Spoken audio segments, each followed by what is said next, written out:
Hey there! So, let's dive into the problem we're facing. The issue lies in a website where the math input appears as math input error due to the presence of a sign.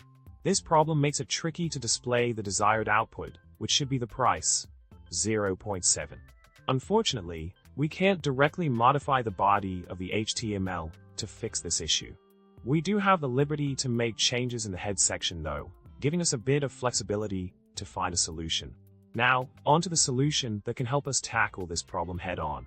By adjusting a specific part of the code, we can make the math input display as intended without causing any errors. Simply update the inline math configuration to use $,